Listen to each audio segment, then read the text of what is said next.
Ebenezer school അത്ലറ്റുകളോട് ഹൃദയം തുറന്ന് ബെൻ ജോൺസൺ.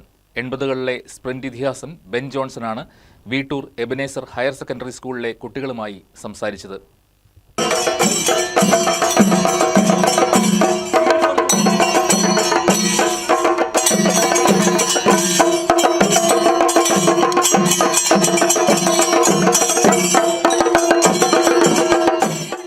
ഉറച്ച മനസ്സോടെ നിരന്തരം ശ്രമിക്കുകയും തന്റെ പ്രവൃത്തിയെ ആസ്വദിക്കുകയും ചെയ്യുക. അങ്ങനെ ചെയ്താൽ സമ്മർദ്ദമുണ്ടാകില്ല, ബെൻ ജോൺസൺ പറഞ്ഞു. Strong mindset, strong belief, strong motivation, and your mind has to be very strong. You also have to have mental endurance.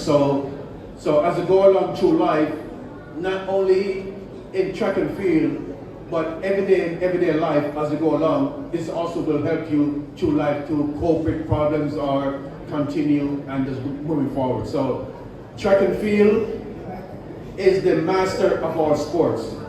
It teaches you everything that you need to do, like I said, not only in track and field, but everyday life that you go through life.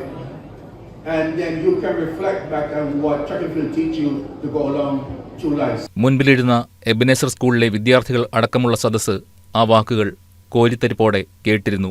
Olympic ട്രാക്കിൽ പറന്നുയർന്നും ചതിക്കുഴിയിൽ വീണ് തകർന്നതുമെല്ലാം വിഖ്യാത താരം പങ്കുവച്ചപ്പോൾ കുട്ടികൾക്കത് പ്രചോദനത്തിന്റെ ഊർജ്ജമായി.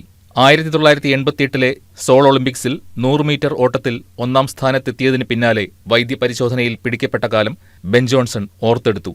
താനറിയാതെ ഉള്ളിൽ കടന്ന രാസപദാർത്ഥം തന്നെ അപായപ്പെടുത്താൻ പോന്ന അളവിലുണ്ടായിരുന്നു. അതിനെ അതിജീവിക്കാൻ സഹായിച്ചത് ദൈവവും അത് മുൻകൂട്ടി പ്രവചിച്ച തന്റെ അമ്മയുമാണെന്ന് പറഞ്ഞപ്പോൾ ബെൻ ജോൺസൺ വികാരാധീനനായി. തന്റെ അമ്മയെക്കുറിച്ചും ജമൈക്കയിലെ ബാല്യകാലത്തെക്കുറിച്ചും അദ്ദേഹം വിവരിച്ചു. ഉയർന്ന ലക്ഷ്യങ്ങളോടടുക്കുമ്പോൾ സമ്മർദ്ദങ്ങളെ അതിജീവിക്കാൻ താൻ മെഡിറ്റേഷൻ ചെയ്യുമായിരുന്നുവെന്നും അദ്ദേഹം കുട്ടികളുടെ ചോദ്യത്തിന് മറുപടിയായി പറഞ്ഞു. പ്രായത്തെ അതിജീവിക്കുന്ന ശാരീരികക്ഷമതയും നിറഞ്ഞ ചിരിയും ഉറച്ച വാക്കുകളുമായി വിദ്യാർത്ഥികളോടും ക്ഷണിക്കപ്പെട്ട അതിഥികൾക്കും ഒപ്പം ചിത്രങ്ങൾക്ക് പോസ്റ്റ് ചെയ്താണ് ബെൻ ജോൺസൺ മടങ്ങിയത്. സംവിധായകൻ മേജർ രവി ആറന്മുള കണ്ണാടി സമ്മാനിച്ച് കാൽ തൊട്ട് മടങ്ങിയാണ് ബെൻ ജോൺസണെ ആദരിച്ചത്. എബനേസർ സ്കൂൾ മാനേജറും കമ്പനി ഗ്രൂപ്പ് ഓഫ് ഹോട്ടൽസ് MD-യും പ്രധാന സംഘാടകനുമായ കമാൻഡർ CK ഷാജി ചടങ്ങിൽ അധ്യക്ഷനായി. ജില്ലാ panchayat president KG Radhakrishnan Ben ജോൺസണെ പൊന്നാട അണിയിച്ചു. News desk KCV news.